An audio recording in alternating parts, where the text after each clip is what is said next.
Persoalan beras, persoalan petani bukan hal yang rumit, hanya selama ini dibiarkan. Apakah ini boleh diteruskan? Hai guys, jumpa lagi di Bang Jaka Channel. Kali ini seru banget guys, karena Anies bongkar hal-hal yang selalu terjadi di Indonesia guys, dan nggak pernah diselesaikan guys. Ternyata itu guys bukan sulit menyelesaikannya, tapi memang sengaja dibiarkan guys. Contohnya harga beras yang melambung tinggi, tapi harga gabahnya merosot jauh guys. Nah, bagaimana selengkapnya? Yuk langsung aja guys, kita tonton bareng-bareng guys. Apa misinya? Indonesia adil makmur untuk semua. Sekali lagi, Indonesia. Sekali lagi.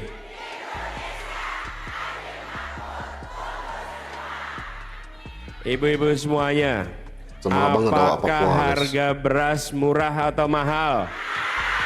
Mahal banget. Pendidikan murah atau mahal?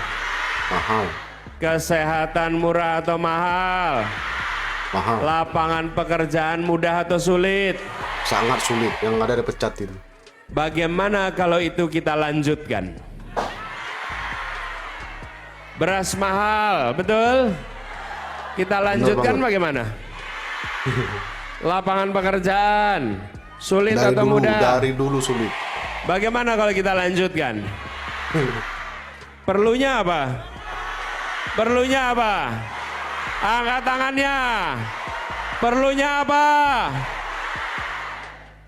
Kita menyadari harga beras mahal. Lanjutkan, sementara petani menjual gabah murah.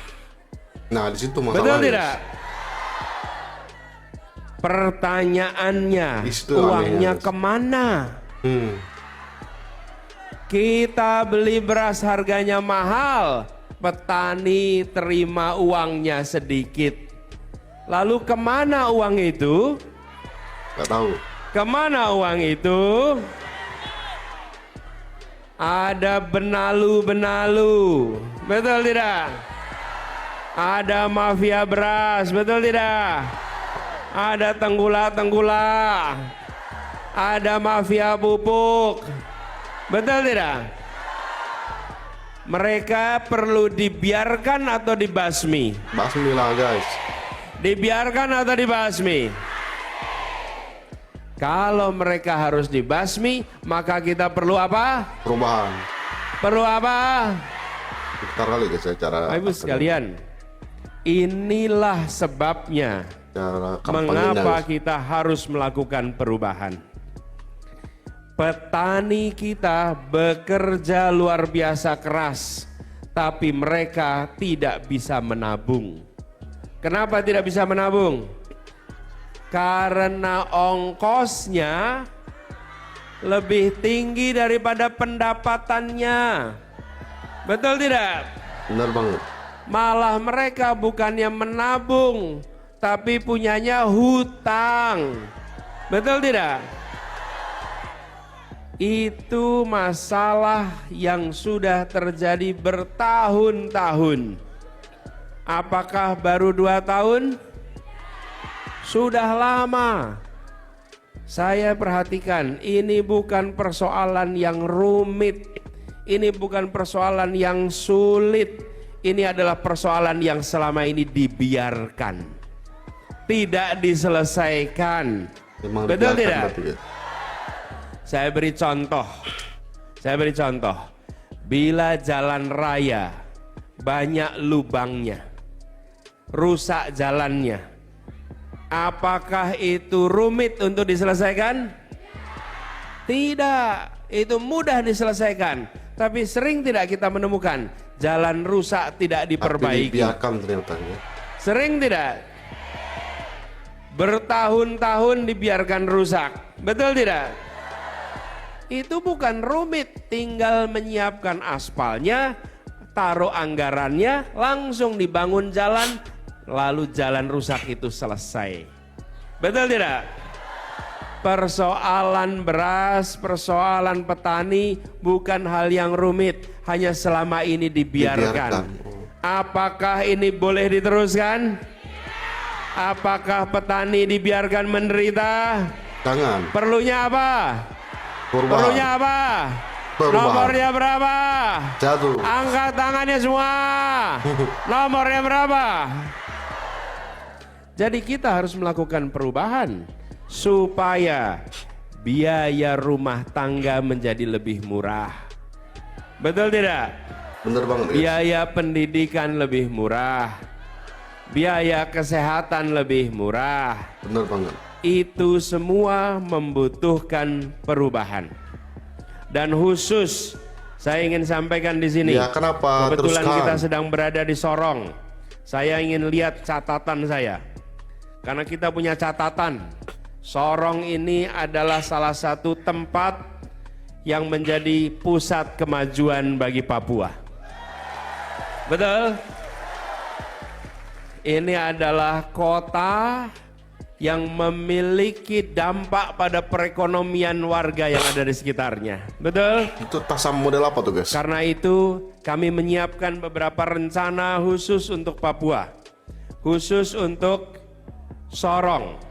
Kami akan menjadikan Sorong salah satu dari 40 kota yang ditingkatkan pembangunannya. Wow. Mudah-mudahan ya. Sorong menjadi salah satu dari 40 kota. Kenapa 40 kota? Karena kita ingin Indonesia maju sama-sama. Kalau kita hanya bangun satu kota, lalu yang lainnya bagaimana? Betul Jadi tidak? sampah lah. Karena itu kita bilang IKN itu idenya baik-baik saja. Tapi haruskah dikerjakan sekarang ketika yang lain masih menjadi kebutuhan? Betul tidak? Kita bangun 40 kota supaya ratusan kabupaten kota di sekitarnya ikut merasakan kemajuan. Wah, ternyata kita dapat ilmu baru lagi guys ya. Kenapa beras sekarang mahal, gula mahal, dan rata-rata tuh guys bahan-bahan pokok mahal. Sementara petaninya guys malah menghasilkan utang guys. Hasil taninya mahal harganya, tapi dia itu nggak punya duit guys. Dan itu udah terjadi bertahun-tahun nggak pernah terselesaikan guys. Yang di luar Nurul, Anies mengatakan bahwasanya itu adalah hal yang mudah dilakukan, tapi nggak dilakukan sama pemerintah, malah dibiarkan guys. Masalah harga pangan mahal itu Anies sandikan dengan masalah jalan rusak guys. Mudah melakukannya dan sangat mudah untuk menyelesaikannya, tapi dibiarkan guys, nggak dilakukan. Ternyata itu guys ya. Dan itu benar-benar hal yang sangat mudah dilakukan menurut Anies guys. Tapi dibiarkan sama pemerintah ya kan?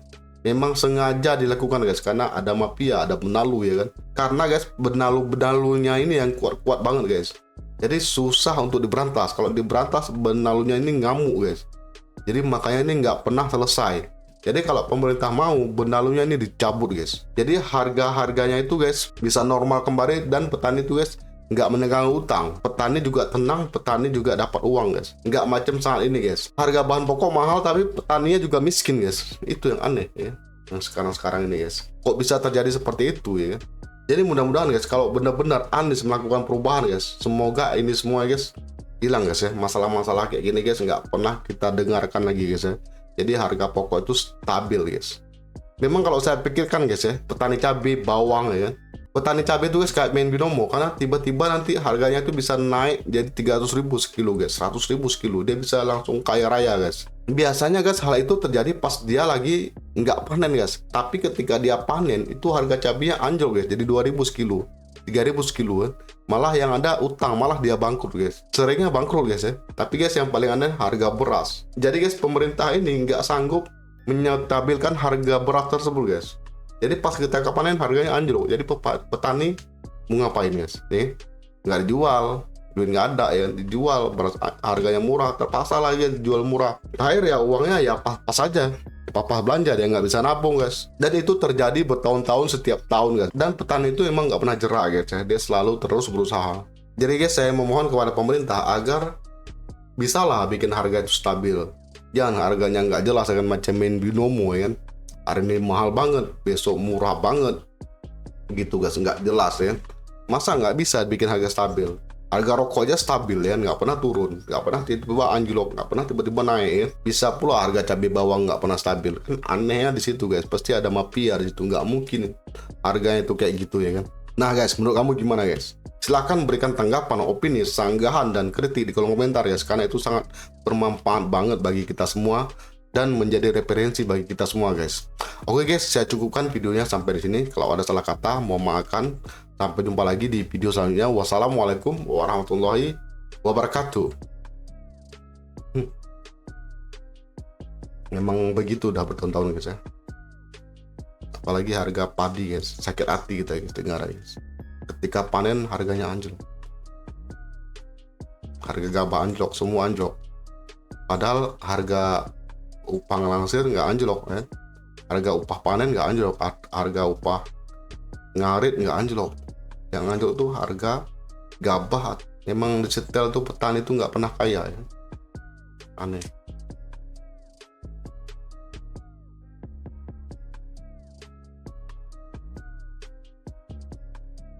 Apa boleh buat aja.